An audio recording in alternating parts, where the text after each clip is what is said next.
Man, I've lived in Myrtle Beach for over a month and inspiration is still yet to strike. How am I supposed to listen to the sound of my own voice if I got nothing to talk about? Sharks. I could do sharks.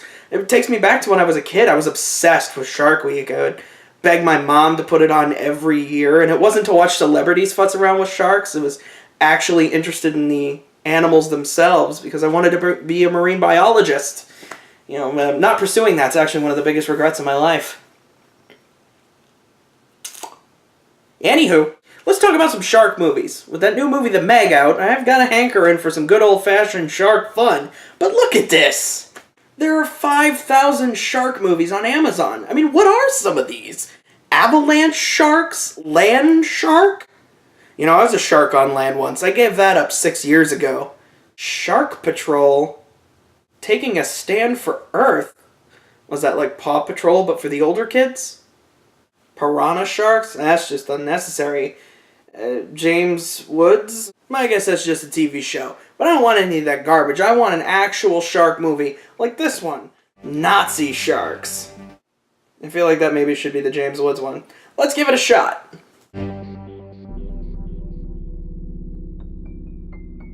Should have invested in a Clearwater camera. What was this thing shot on? A 3D Viewmaster? I'm curious, when would sharks have found the time to read Mein Kampf without the pages getting wet?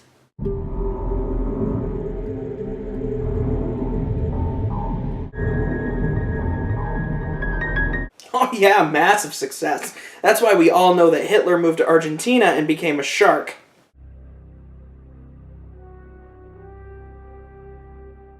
So if I've put this movie together correctly, this guy was watching the sharks at Typhoon Lagoon, went for a hike at some chasm, all while a swastika floated in some computer hack's Blender file. Freeze. Don't move. Oh, okay. Military.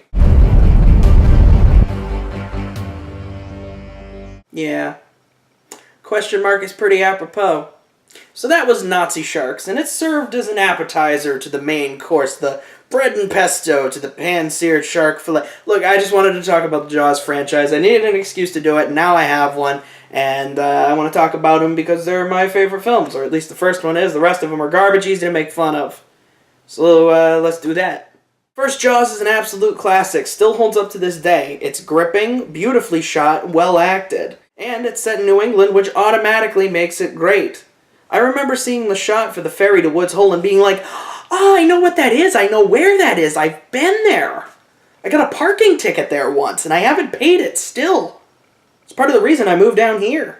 The fact that the mechanical shark wasn't working properly and it forced the shark to be seen less often as a result is one of the ultimate blessings. The scenes of those yellow barrels speeding towards the boat are still intense, all punctuated by John Williams' brilliant shark theme. It's a theme that has transcended the movie itself, and if you don't believe me, go to a pool with somebody who's never seen Jaws before. Sneak up on them and just go, da-na, da-na. They'll immediately know what you're referencing and be on edge, and that's what they get for relaxing. Not really a whole lot to say about it, it's just a damn good movie. Jaws 2, on the other hand, is a massive step down, which is a surprise to nobody. In the first Jaws, the town of Amity and the people living there are perfectly set up in the first scene. The local yokels live on an island town and they get drunk by the water. A young couple goes off to skinny dip and they pay the ultimate price for their act of youthful lovemaking. Death.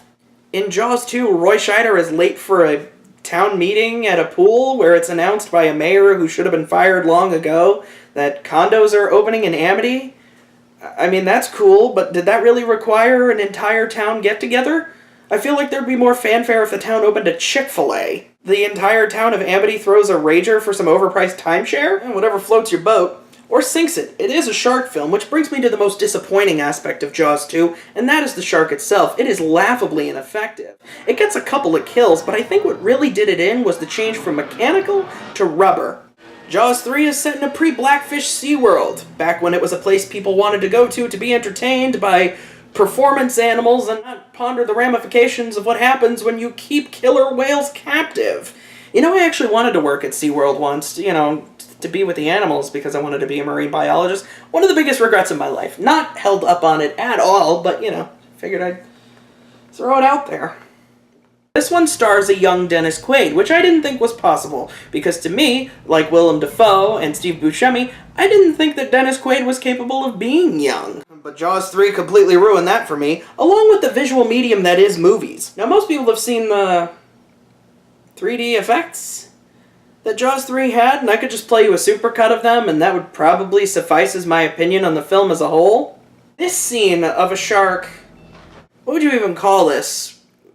Cruising into a bit of plate glass in an alternate dimension is one of the most incredible visuals I've ever seen. The fact that I've seen it lacks all credibility. But I mean, Jaws 3's biggest crime is that it's really boring, and it doesn't help that the stakes are, oh no, SeaWorld might close. You know, we could have had that expose years ago. Great whitefish. And if you're wondering if that pun was the catalyst to this entire video, I can neither confirm nor deny. Jaws the Revenge caused me physical pain. In it, Ellen Brody is convinced that a shark is trying to hunt down her entire family as revenge for her husband killing 2 sharks in the past. She confirms this when her youngest son Sean is killed by a shark while removing wood from a buoy. I just want you to understand that I left behind a very hectic and dangerous life in the north to come down here. Now, in her grief, she tries to convince her older son Michael to quit his job as a snail shell researcher, which is a job that people can have. And he's like, no, I'm not going to do that, you're paranoid. And she's like, no, I'm not. And he's like, you know what'll clear your head? Given your newfound fear of the ocean, come with me on a trip to the Bahamas. You know, a little bit of that Montserrat mystique, if you catch my driftwood. The shark manages to kill a remarkable one other person as it travels 1,300 miles from coastal New England to the freaking Bahamas. I mean, to be honest, that's probably why the shark only managed to kill 2 people total. It was tired. It's not a good film, is what I'm saying. My God. It's Megalodon. He's kidding, right? And that brings us to the dessert of this 3-course shark-themed meal. The Meg, which I saw in theaters today with my 7-year-old cousin, because he, much like me, when I was his age, wanted to study sharks. He's very interested in them, and I managed to use that as a bargaining chip to convince his mom to let me take him to see it, and not just to see a goofy shark attack movie, which was more the speed I was going for. So I saw it with my 7-year-old cousin, and we get out of the theater, and the first thing he says to me is, he asks me, on a scale of 1 to 1,000,000, what would you rate this movie? And, I mean, I didn't know what to do, because, like, I don't operate on numbers that high. I was like, this kid's got a really intense rubric for movies, and then he was just like, I would have given it 1,000,000 out of 1,000,000. I was like, oh, okay, so why didn't you just go with a 10-point scale if you were just going to give it full marks? But who am I to question the logic of a child? Here's the thing, what really holds this movie back is the fact that it's rated PG-13. It would have been way better if it had been rated R. You know, just kind of a tongue-in-cheek goofball movie about a massive shark just gobbling people up by the hundreds. That's what I was hoping for. It's not exactly what we got. There's really only one scene where the shark just gets set loose. And it was actually the scene that sold me on the movie. Like, I'd have seen it regardless, but what really sold me was the guy in the hamster ball in the trailers. I wanted to see that guy just die a glorious death, which maybe says something about me, but that's what I wanted to see. I just wanted to see the guy in the hamster ball get killed. And I mean, I got what I wanted. I mean, he does die in a pretty hysterical way, but that scene doesn't happen until, like, the end of the movie. It's the final 20 minutes of the movie. The rest of it it's kind of isolated to, like, a small area, which I found a little disappointing. It's like, when you have such a large cast, it's like, I mean, they're in the movie to be picked off, but only a few of them actually are killed by the shark. As for, like, everything else, like, the movie is, I mean, what really kills me about it is, like, had I not done this whole shark-themed deal, I don't think I would ever talk about the Meg for the channel, because it's just, like, it was competent. Like, the acting was fine, the shark effect was fine, the movie itself is fine, there are some fun scenes, there's some fun moments with the characters. It's fun. I'd love to see the director's cut. I think for me, that'll be, like, when I give it 1 million out of 1 million like my cousin did. That's probably when that'll happen, when I see the big, balls to the wall director's cut full of all the gore that they wanted to put in and that they were all asking to be, they were all asking for.